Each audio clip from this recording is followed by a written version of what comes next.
Nature Mantra BP sugar thyroid reversal nature మంత్రతో సాధ్యం.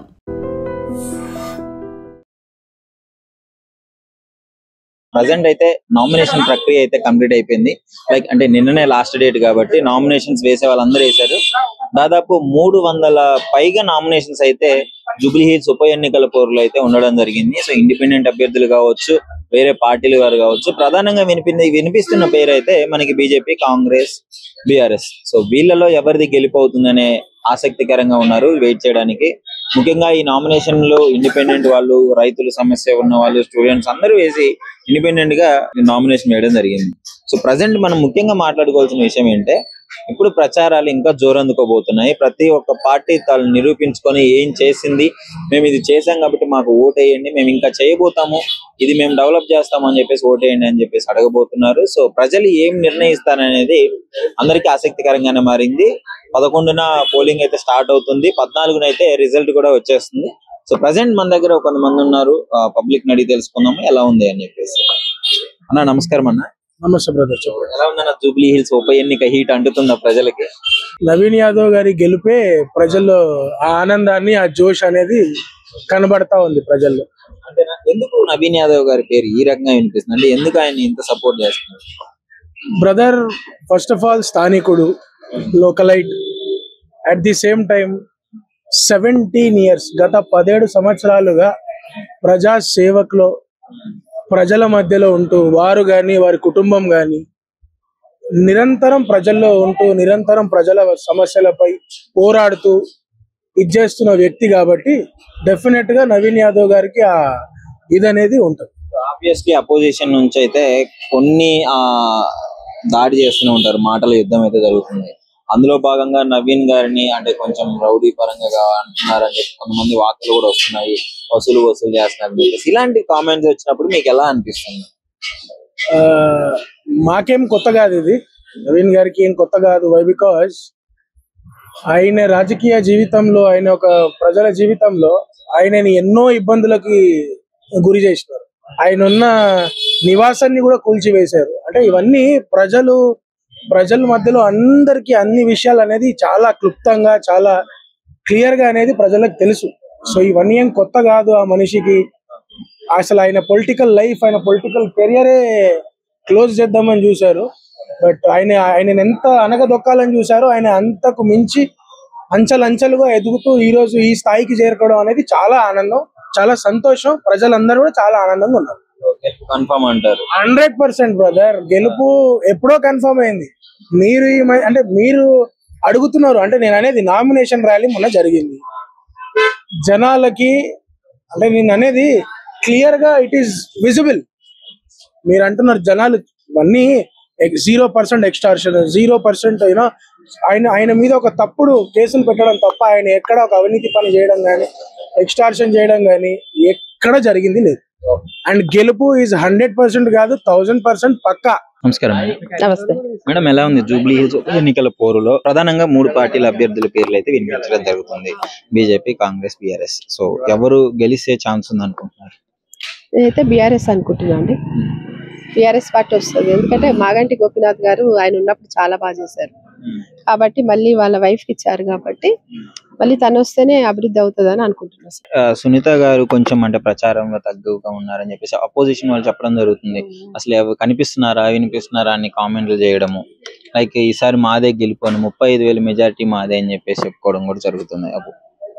ఇప్పుడు ప్రచారం చేస్తేనే కాదు, ఇక్కడ అభివృద్ధి కనిపిస్తుంది. మాగంటి గోపీనాథ్ గారు చేస్తున్న అభివృద్ధి ప్రతి చోట కనిపిస్తుంది. ఆయన సింబల్ మీదనే, ఆ పార్టీ మీదనే ఇప్పుడు ఇక్కడ ఓటు పడుతుంది. అభివృద్ధిని చూస్తారు, వ్యక్తి కాదు.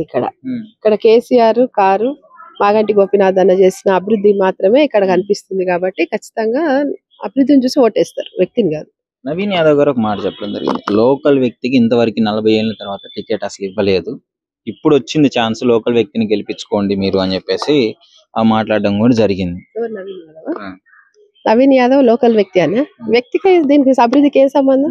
లోకల్ గా ఉంటే ఏ సమస్యలు తెలిస్తే అందుబాటులో ఉంటా అని చెప్పేసి ఆయన ఒపీనియన్. ఆయన ఇప్పుడు గోపీనాథ్ అన్న కూడా అందుబాటులో ఉన్నాడు కదా, ఆయన కూడా లోకల్ గా ఉన్నా లేకపోయినా ఆయన నాన్ లోకల్ కాదు. ఇక్కడ ఫీలింగ్ ఇక్కడ అభివృద్ధి చెందింది అన్నది ఇక్కడ ఇంపార్టెంట్. అల్టిమేట్ గా అభివృద్ధినే చూస్తారు ఎవరైనా. లోకల్ నాన్ లోకల్ కాదు, అభివృద్ధి ఇక్కడ ముఖ్యం. మాగంటి గోపీనాథ్ గారు అభివృద్ధి చేసిండ్రు, ఆ అభివృద్ధికే ఓటు ఇక్కడ. ఆయన లేకపోయినా ఆయన భార్యకి ఇచ్చిండ్రు. తప్పకుండా 15 ఏళ్ళ నుంచి ఆయన రాజకీయంలో కంటిన్యూగా గెలుస్తున్నారు. ఇప్పుడు కూడా అంతే అభివృద్ధి అండి ఇక్కడ, అంతకు మించి ఏం లేదు. ఫైనల్ గా ఇప్పుడు వాళ్ళైతే 30,000 మెజార్టీ 35,000 మెజార్టీ అని చెప్పినారు. మీరేమన్నా ఎక్స్పెక్ట్ చేస్తున్నారా మరి ఎంత మెజార్టీ వస్తుంది మేడం గారికి? తప్పకుండా అండి, మెజార్టీ అంటే మామూలుగా నేను 50,000 దాకా ఎక్స్పెక్ట్ చేస్తున్నా. ఎందుకంటే ఇక్కడ నేను అదే చెప్తున్నాను, నేను ఫస్ట్ నుంచి లాస్ట్ వరకే చెప్తున్నా, ఎక్కడైతే అభివృద్ధి మంచిగా ఉంటుందో ఇక్కడ ప్రజలు అభివృద్ధిని కోరుకుంటారు. అభివృద్ధి కోరుకున్నారు కాబట్టి మాగంటి గోపీనాథ్ అన్నకు ఓటు పడింది, అదే ఓటు మళ్ళీ పడుతుంది ఇప్పుడు. నమస్కారం మేడం. నమస్తే అండి మేడం, చెప్పండి, బీఆర్ఎస్, కాంగ్రెస్, బీజేపీ ఎలా ఉంది జూబ్లీ హిల్స్ ఉప ఎన్నికల పోరు? ఇప్పుడైతే కాంగ్రెస్ అయితే గవర్నమెంట్ ఉన్నది మాది ప్రభుత్వం అని చెప్తుంది, కానీ ఆ ప్రభుత్వం పబ్లిక్ లో పోతే మాత్రం ఇచ్చిన హామీలు మాత్రం ఏమి నెరవేరలేదు. కాబట్టి వాళ్ళు పోనీకి అందరికి అడుగుతుండ్రు అనమాట. మార్పు అంటే ఎట్లుంటదంటే ఇప్పుడు మనం ఇప్పుడు నెల రోజుల నుంచి ప్రయాణం చేసేది ఒకటి ఉంటది, ఒక 2-3 రోజులు ఓట్ల గురించి 2-3 రోజుల ముందు ఒకటి ఉంటది.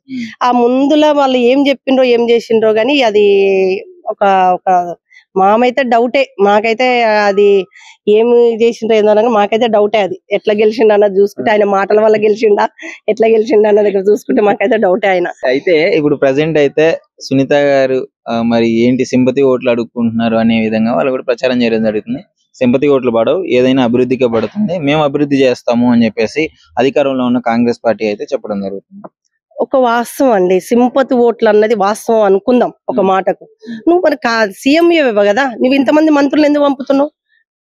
నిలబడ్డ క్యాండిడేట్ ని పంపించి వాళ్ళే చూసుకుంటారు కదా, నీకెందుకు మరి ఇంత మరి భయం నీకు? సింపతి ఓట్లు అడుగుతుందా? భర్త లేనందుకు ఆమె తిరుగుతుంది, వాస్తవం అది తిరుగుతుంది, ఇల్లు మొత్తం కాలనీ అంతా తిరుగుతుంది. తిరుగుతలేదన్న ప్రచారం ఎందుకు? నువ్వు ఎవరిని పంపకు, క్యాండిడేట్ నిలబెట్టినావు కదా, ఆయన దమ్మున్నది కాబట్టి గెలుస్తాడన్నది కాబట్టి ఆయన నిలబెట్టినావు, ఆయనే గెలుస్తాడు కదా, మళ్ళీ నీవెందుకు అందరినీ పంపిస్తున్నావు? నామినేషన్ కూడా 1,00,000 మంది వరకు వచ్చినారు.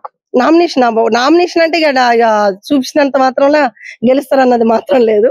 ఇంకొక 10-20 రోజులు ఆగితే తెలుస్తుంది కదా ఎవరు గెలుపు ఎవరు ఓటం అన్నది. మీరైతే కాన్ఫిడెంట్ గా ఉన్నారు సునీత గారి గెలుపు అని? సునీతక్క గెలుస్తుంది. నమస్కారం అన్న. నమస్తే. సో ఎలా ఉందన్న జూబ్లీ హిల్స్ ఉప ఎన్నికల్లో ఎవరు గెలిస్తే బాగుంటది అనుకుంటున్నారు? స్పెషల్ గా చెప్పడానికి అవసరం లేదు, ఆల్మోస్ట్ రాష్ట్రం మొత్తంలో బీఆర్ఎస్ ఆల్రెడీ స్టార్ట్ అయింది. ఇక మొత్తం చూపు మొత్తం జూబ్లీ హిల్స్, తెలంగాణ రాష్ట్రం మొత్తం జూబ్లీ హిల్స్ వైపే చూస్తున్నారు. ఇక్కడ మేము దాదాపు వారం రోజుల నుండి తిరుగుతున్నాం. ప్రతి ఒక్కరు సార్ మీరు చెప్పనక్కర్లేదు, ఆడొచ్చి ఏమేమి చేశాడు పాపం, ఇక్కడ హైడ్రా అని చెప్పేసి అందరు బీదోళ్ళు ఇల్లు కూలగొట్టారు, మేము తప్పకుండా 100% మేము బీఆర్ఎస్ కే గెలిపిస్తాం, మేము ఇంకా 10 మందిని ఇంకా చెప్పి బీఆర్ఎస్ ముందుకు పోయి మేము 10 మందితో వేయిస్తాం సార్ అని చెప్పేసి అంగరంగ వైభవం ప్రతి ఒక్కరు చెప్తున్నారండి. నేను ఇదే సర్వేలో ఉన్నాను, ఏ పార్టీ మెంబర్ అయినా ఇదే చెప్తున్నారు, మేము ఆడికి వెళ్ళినా మా పార్టీయే గెలుస్తుంది, మాకే మద్దతు పలుకుతున్నారు అని చెప్తున్నారు. మరి అంటే ప్రజల నాడి ఎలా ఉండబోతుంది మరి నెక్స్ట్? నేను ఒకటి చెప్తున్నాను, ఒకటి మీరు అర్థం చేసుకోండి, మేము ప్రజల నాడి బట్టే చెప్తున్నాం. ఒకటి ఎందుకంటే ఇవాళ మేము ఏదో చెప్పేసి రేపు పక్కన జరిగితే అది కాదు కదా.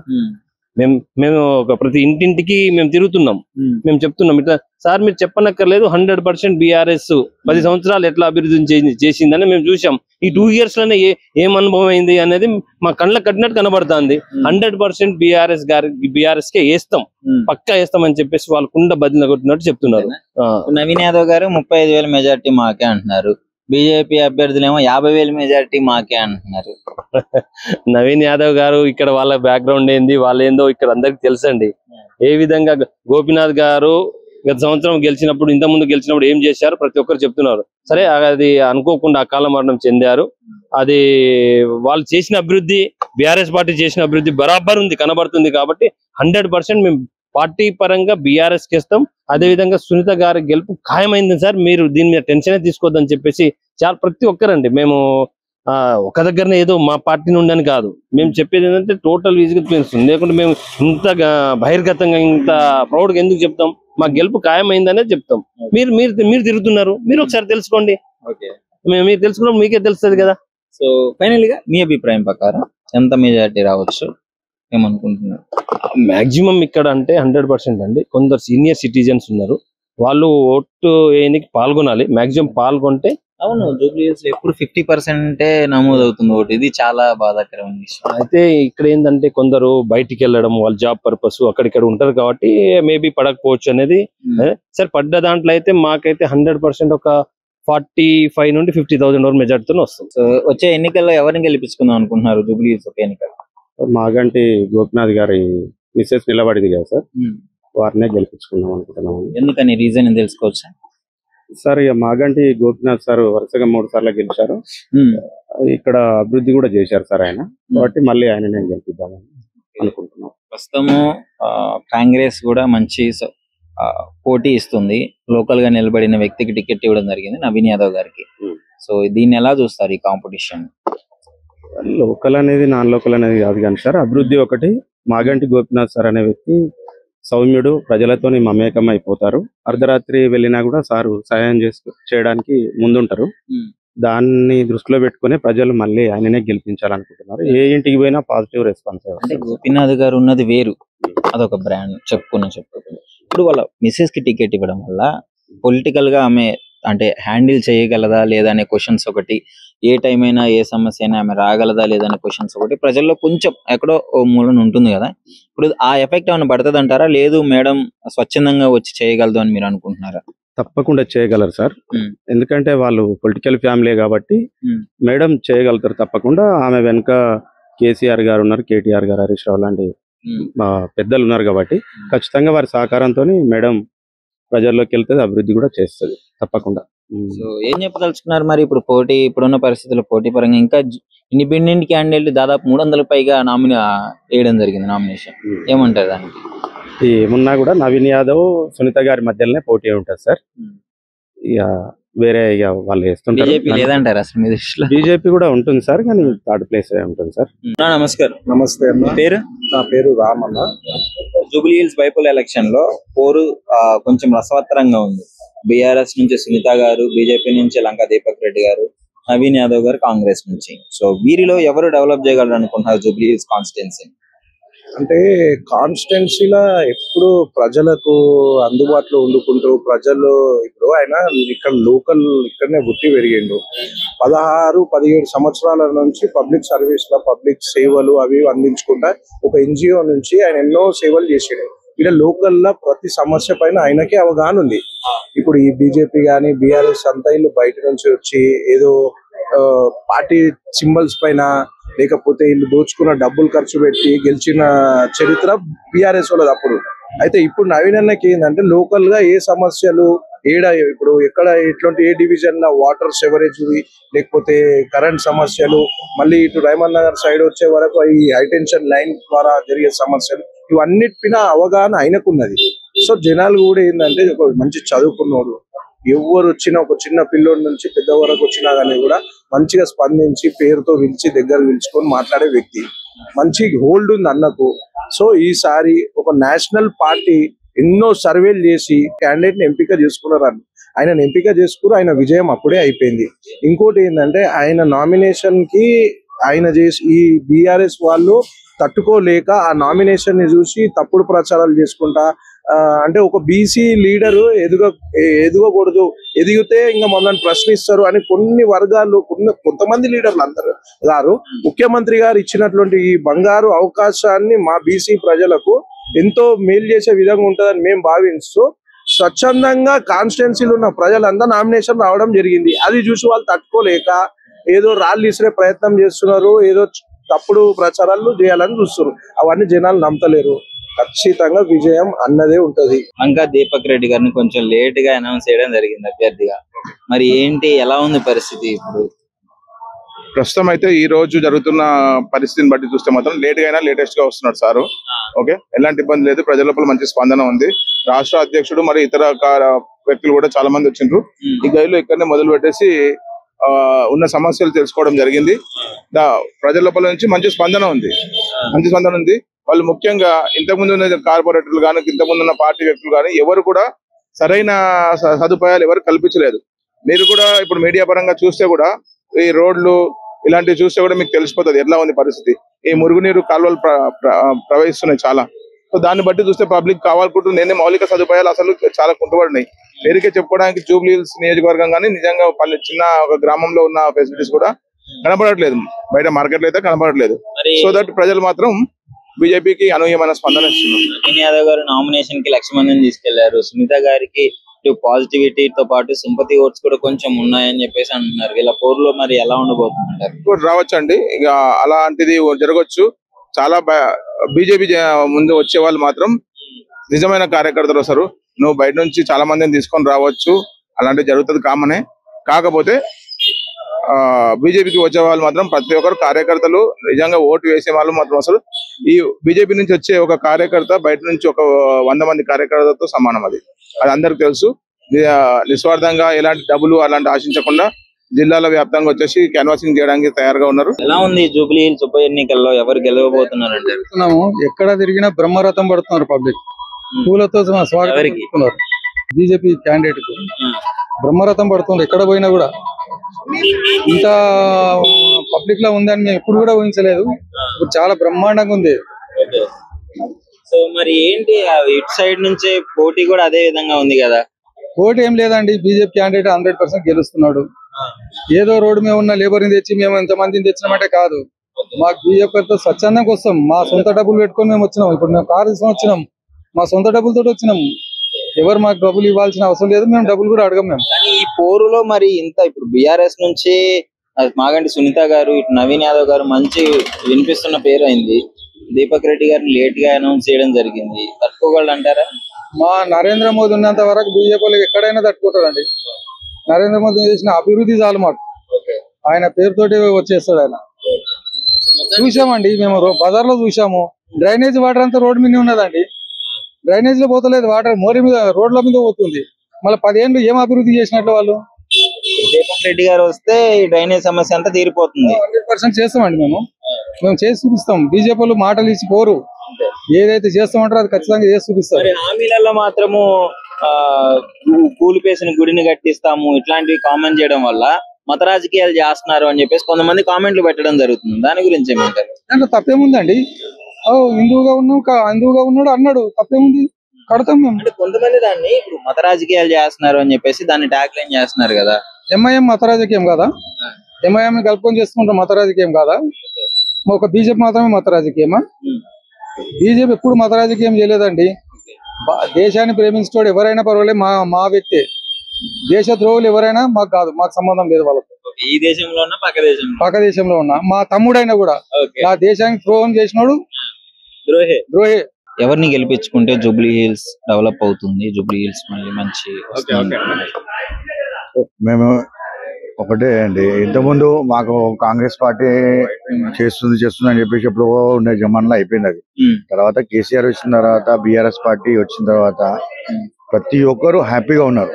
ఈ రోజు సరే అని చెప్పి బీఆర్ఎస్ పార్టీ 10 ఏళ్ళు వెళ్ళిందే కాంగ్రెస్ పార్టీలోకి ఇద్దామని చెప్పేసి ఓటేసారు. కానీ ప్రజల్లో ఇప్పుడు ఎందుకు వ్యతిరేకం వస్తుందంటే చేసే రేవంత్ రెడ్డి పని చేస్తున్నాడు, మాటలు చెప్తున్నాడు. మాటలు చెప్పినప్పుడు ఒక్కటి కాదు ఒకటని చేయాలి. అది చేయకుండా వాళ్ళు అభివృద్ధి చేయకుండా ఖాళీ మాటలు ఇప్పుడు పోతే పబ్లిక్ కూడా చాలా సఫర్ అయిపోయారు. పబ్లిక్ తెలిసిపోయింది ఏంటంటే ఇంకా కేసీఆర్ తప్ప వేరే వాళ్ళు ఎవరు వచ్చినా కూడా తెలంగాణ బాగుపడదు అని 100గా ఫిక్స్ అయిపోయారు. ఈ రోజు ఇక్కడ కాన్స్టిట్యూన్సీ కాదు, మీరు ఎక్కడ పెట్టినా కూడా 100% బీఆర్ఎస్ కి ఓటేస్తారు. పబ్లిక్ అట్లా తయారైపోయింది, ఇంకేం చేయలేము. అంటే వాళ్ళు చేసిన తప్పులు వాళ్ళే అనుభవిస్తున్నారు. ఇప్పుడు ఇంతమంది ఏమనుకుంటున్నామంటే ఊర్లలో కొంచెం మంది ఏంటంటే 10 సంవత్సరాల తర్వాత సరే వేరే వ్యక్తిని తీసుకొచ్చిన తర్వాత తెలిసింది. ఒకసారి ఒక రోజు కాదు, 2 రోజులు కాదు కదా, 2 సంవత్సరాలు 2.5 సంవత్సరాలు దగ్గర పడుతుంది. నవీన్ యాదవ్ గారు నాకు 35,000 40,000 మెజారిటీతో ఐఎమ్ షూర్ అబౌట్ ఇట్ అని చెప్పేసి క్లియర్ గా చెప్తున్నారు. మరి దీని గురించి ఏమంటారు? ఏం చెప్పదలుచుకున్నారు? నేను నిలబడ్డప్పుడు నేను నాకు చెప్తా, ఆయన కూడా చెప్తా. అట్లా కాదు కదా, పబ్లిక్ చెప్పాలి. ఇప్పుడు నేను చెప్తున్నా అంటే కదా, పబ్లిక్ చెప్పుకోవాలి, పబ్లిక్ గెలుస్తుంది. ఇంకోటి వినండి, గెలిచే టైం వస్తే గెలుస్తారు, గెలవడం కూడా పోవడం. కానీ ఇప్పుడు నాది నేను చెప్పుకుంటే కరెక్ట్ కాదు, పబ్లిక్ చెప్పాలి. పబ్లిక్ ఒకటే వినండి, కేసీఆర్ అంటే ఒక బ్రాండ్, బస్ తెలంగాణలో కేసీఆర్ అంటే ఒక బ్రాండ్. ఇంకోటి ఏంటంటే పార్టీ కరెక్ట్ చేస్తలేదు కాబట్టి కాంగ్రెస్ పార్టీ అందరూ కేసీఆర్ ని చూసి ఓటేస్తారు అంతే. ఇలా ఓన్లీ కేసీఆర్ బ్రాండ్ నడుస్తుంది. కేసీఆర్ 100% కేసీఆర్ కి వేస్తారు. And don't forget to subscribe to iDream. And for more videos, please subscribe to iDream. Please subscribe to iDream. Please subscribe iDream. And please subscribe to iDream. For more videos, subscribe to iDream. Please like, share and subscribe to the channel. Congratulations, iDream. Subscribe to iDream. Subscribe to iDream. So subscribe to iDream Media. iDream ki iDream team andarki huge congratulations. Please subscribe iDream Media. Please subscribe to iDream. Subscribe iDream. Please subscribe to iDream. iDream అంటే నా కళల channel subscribe చేసుకున్నారు, నోరు తిరుగుతలేదు, మీరైతే గంట గుర్తు కొట్టండి. For more such videos, please subscribe to iDream.